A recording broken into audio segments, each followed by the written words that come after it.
जिनके किरदार से आती हो सदाकत की महक, जिनके किरदार से आती हो सदाकत की महक, उनकी तदरीस से पत्थर भी पिघल सकते हैं। ये मेरे लिए बहुत ही हर्ष का विषय है कि मुझे भी एक शिक्षक के रूप में स्कूली शिक्षा के हर स्तर पर भारत सरकार के उच्च शिक्षण संस्थानों में काम करने का मौका मिला।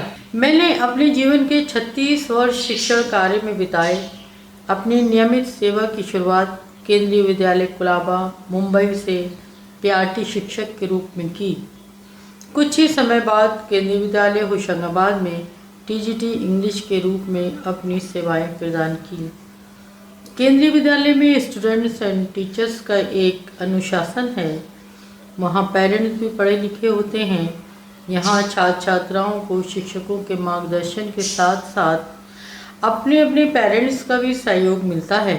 उनके पास संसाधन की भी कमी नहीं होती है। केंद्रीय विद्यालय के मेरे अनुभव बहुत ही अच्छे हैं।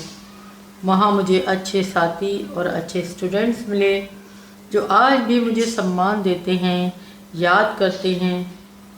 फर्स्ट बैच के छात्र बाकायदा ऑनलाइन प्रोग्राम ऑर्गेनाइज करते हैं और हमारे उस बैच के टीचर्स को सम्मानित करते हैं।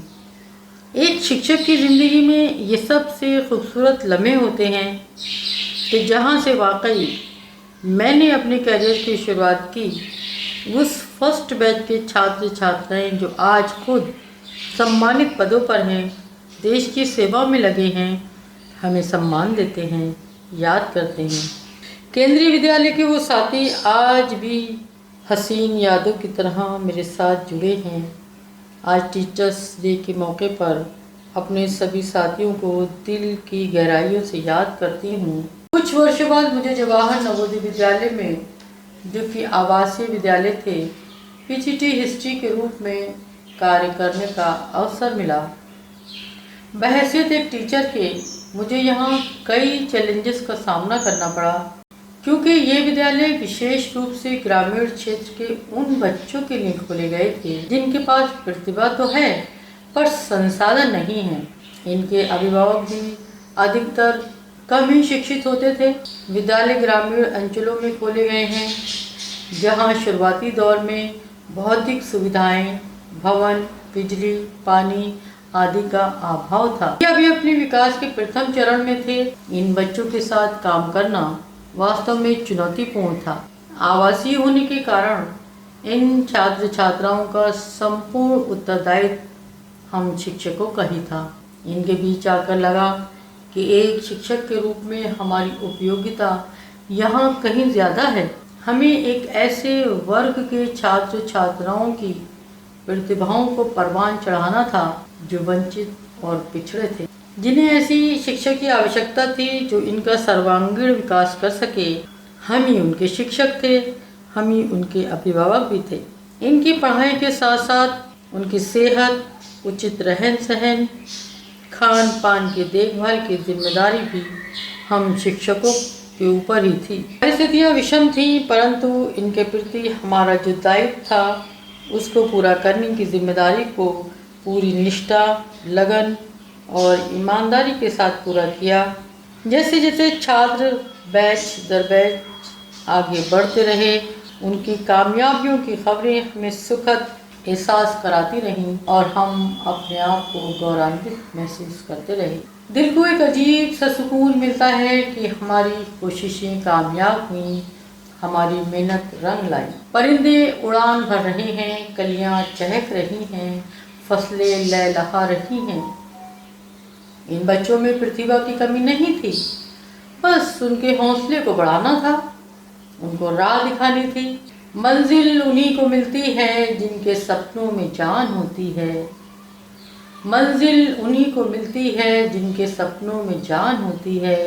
पंखों से कुछ नहीं होता, हौसलों से उड़ान होती। ये नवोदय विद्यालय का बड़ा योगदान है कि यहाँ के छात्र छात्राएं आज हर क्षेत्र में अपनी उपस्थिति दर्ज करा रहे हैं और महत्वपूर्ण पदों पर आसीन होकर देश के विकास में अपना बेहतरीन योगदान दे रहे हैं।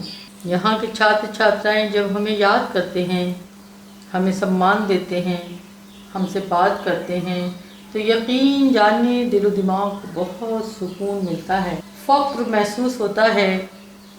27 वर्ष नवोदय विद्यालय में सेवा देने के बाद मुझे अवसर मिला उत्तर प्रदेश माध्यमिक शिक्षा परिषद में प्रधानाचार्य के पद पर हाथरस जिले के एक सुदूर ग्रामीण इलाके में काम करने का।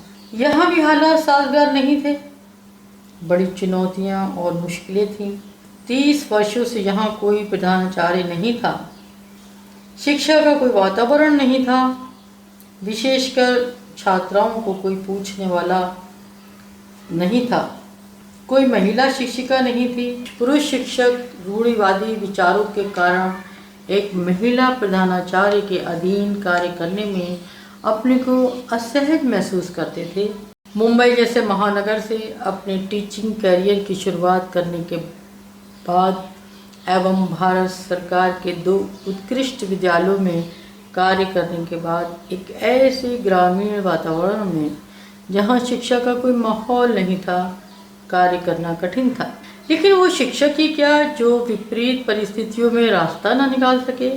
वो पथ क्या, पथी कुशलता क्या, जिस पथ पर बिखरे शूल न हो। वो पथ क्या, पथी कुशलता क्या, जिस पथ पर बिखरे शूल न हो। नाविक की धैर्य कुशलता क्या, जब धाराएं प्रतिकूल न हो। निरंतर प्रयास करने के बाद यहाँ भी शिक्षा का वातावरण बनाने, छात्र छात्राओं की प्रतिभाओं को निखारने का प्रयास किया और सफलता भी मिली। टीचर्स और गार्जियन ने मुझे बड़ा सहयोग किया। क्षेत्र के लोगों में खुशी की लहर दौड़ी। अब उनकी लड़कियां बड़े शौक से स्कूल पढ़ने आती थीं, लेकिन यहाँ कार्यकाल बहुत कम था। मगर ये संतोष है कि यहाँ भी अपनी जिम्मेदारी और कर्तव्यों के निर्वहन में पूरी ईमानदारी से शिक्षक की गरिमा को बढ़ाया। मुश्किलों से कभी हताहत नहीं हुई। गरिमा, स्वाभिमान और सम्मान पर कभी कोई आँच नहीं आने दी। तन्हा भी चलना पड़ा तो चली, इस उम्मीद के साथ कि जिनमें तन्हा चलने के हौसले होते हैं, एक दिन उन्हीं के पीछे काफिले होते। आलोचनाओं से कभी विचलित नहीं हुई, क्योंकि मैं मानती थी तनकीद करके मेरे हुनर की उड़ान पर तस्लीम कर रहा था वो मेरे मुकाम को। मेरे छात्र मेरी पूंजी हैं, उनकी कामयाबी में मैं अपनी कामयाबी देखती हूँ। वो सब अपनी कामयाबियों और खुशियों को मेरे साथ साझा करते हैं, मुझे याद करते हैं। मुझे बहुत खुशी होती है और संतोष का अनुभव होता है कि मैंने मैदानों, पठारों, पहाड़ों, मुश्किल से मुश्किल परिस्थितियों में भी अपनी मौजूदगी दर्ज कराई है।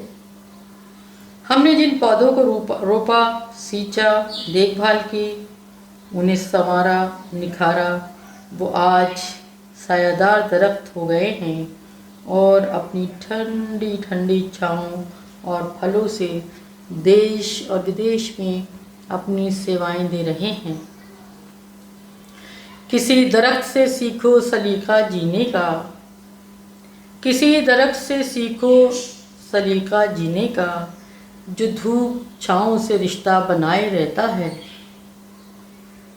आज शिक्षक दिवस पर ख्याल आया कि अपनी इस अनमोल यात्रा के अनुभव अपने मित्रों, अपने दोस्तों के साथ साझा करूं। शिक्षक साथियों से अपनी ख्वाहिश का इजहार करूं कि ज्ञान के प्रकाश को यूं ही फैलाते रहना और अपने प्रिय छात्र छात्राओं से आग्रह करती हूं कि मंजिल से आगे बढ़कर मंजिल तलाश कर, मिल जाए तुझको दरिया तो समंदर तलाश कर। सभी साथियों को शिक्षक दिवस की हार्दिक बधाई और शुभकामनाएं देती हूँ। शुक्रिया।